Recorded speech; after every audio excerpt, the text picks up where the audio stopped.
তাজা কই মাছ বাজার থেকে এনেছে আজকে। এখন এই মাছগুলোকে আমি কাটবো, কেটে আমি দেখো রান্না যে করব কিভাবে করছি দেখাচ্ছি সেটা সবাইকে। ওরে বাবা, কোথায় যায়? কেটে নিচ্ছি মাছগুলো এখানে।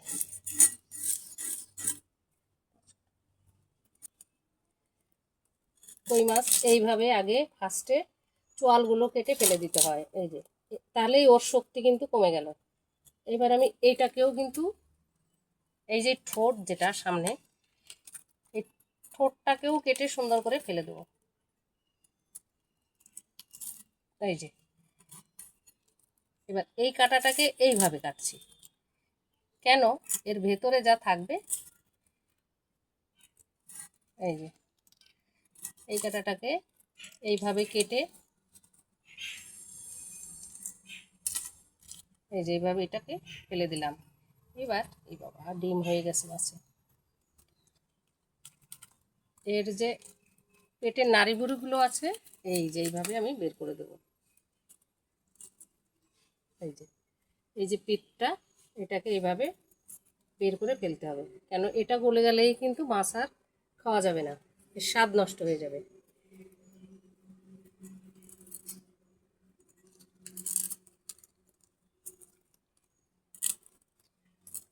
এই যে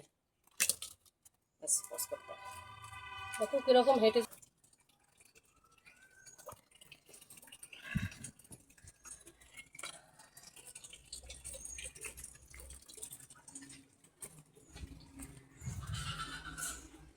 এবার আসো একটু লবণ দেব, লবণ দিয়ে খালি ধোয়াটা।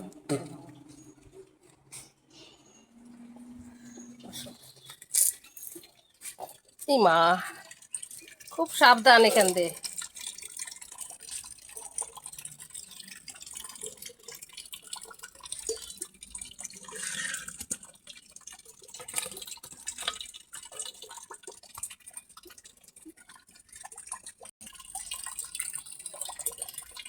লবণ দিলাম, লবণ দিয়ে এখন ধুয়ে নেবো ভালো করে। লবণ দিয়ে এভাবে কেচে দেবো একটু, তাহলে এই দেখো এর বিজলগুলো বেরিয়ে যাবে। এই যে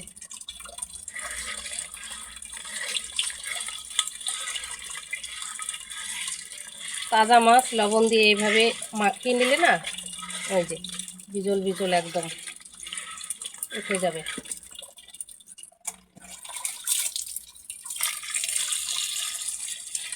এভাবে পরিষ্কার করে ধুয়ে নেব। মাছ ধোয়া হয়ে গেছে সুন্দর করে, এখন আমি লবণ হলুদ মাখিয়ে নিচ্ছি।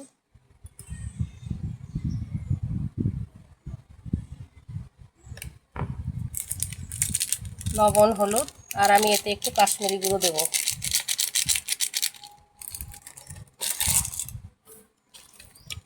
মাখিয়ে নিচ্ছি ঠিক করে।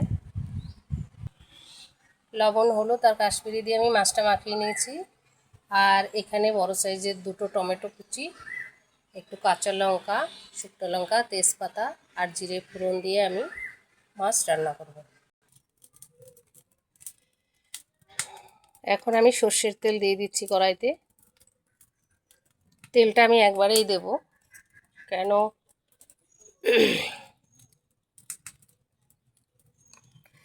এর নাম হচ্ছে তেলকই, তো তেল যদি আমি একটু না দিই তাহলে কেমন দেখায়।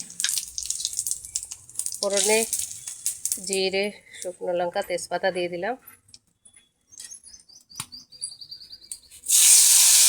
এবার টমেটো কুচিগুলো দিয়ে দিলাম।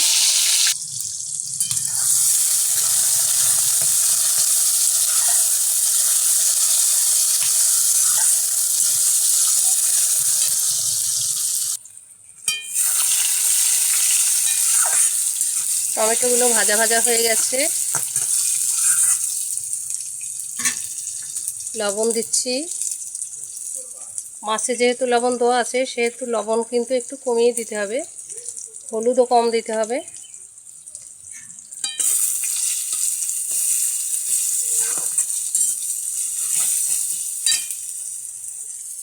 এখন আমি বাটা লঙ্কা বাটা আর জিরে বাটা দিচ্ছি। এর মধ্যে জিরের গন্ধটাই বেশি ভালো লাগে, যেহেতু এতে আমি পেঁয়াজ রসুন কিছু দিচ্ছি না, অন্য মশলা দিচ্ছি না, সেহেতু জিরে আদার সেন্টটা কিন্তু বেশি ভালো লাগে। ভাজা মশলার কি সুন্দর স্মেল এসছে, মশলা ভাজা হয়ে গেছে। এরকম মশলাটা কিন্তু সুন্দর করে ভেজে নিতে হবে। মশলা যদি কাঁচা থাকে, কাঁচা গন্ধ লাগে, তাহলে তরকারি খেতে কিন্তু অত টেস্ট লাগবে না। যদিও শুধু টমেটো আছে, অন্য কিছু পেঁয়াজ বা রসুন টসুন তো নেই। আর এই রান্নাটা কিন্তু পেঁয়াজ রসুন ছাড়াই আমি করি।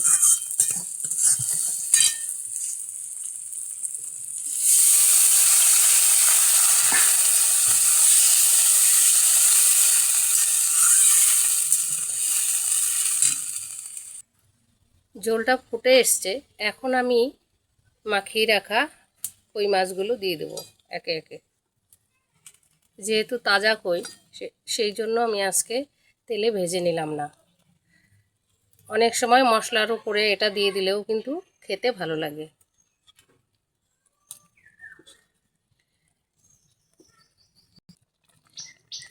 আর একটু জল দিয়ে দিই। এই ঝোলেই কিন্তু মাছটা পুরো সিদ্ধ হয়ে যাবে।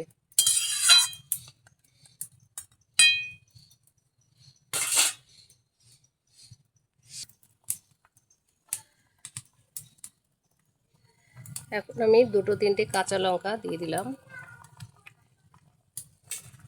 এবারে আমি ঢেকে দেব। ঢাকনাটা তুলে দেখি কেমন হয়েছে। আহ, কি দারুণ গন্ধ! আহা আহা, কি সুন্দর গন্ধ! না খেলে তোমরা কেউ বুঝতে পারবে না কি সুন্দর যে একটা গন্ধ বেরিয়েছে। আহা, দারুণ দারুণ। নামিয়ে দেবো আমি এখন। তরকারি রান্না হয়ে গেছে। যদিও এটার নাম তেলকই, কিন্তু আমি অত তেল দিই না। যে প্রচণ্ড গরম, এর মধ্যে কিন্তু এভাবে বেশি মশলা ছাড়া রিচ কম খাবারই কিন্তু খাওয়া উচিত। তো সেই জন্য আমি অত মশলা দিইনি, আর তেলও কম দিয়ে রান্না করেছি। তোমাদের সকলকে অনেক অনেক শুভেচ্ছা জানিয়ে এখনকার মতো আমি শেষ করছি। আবার রান্নার নতুন নতুন ভিডিও নিয়ে তোমাদের সঙ্গে দেখা হবে।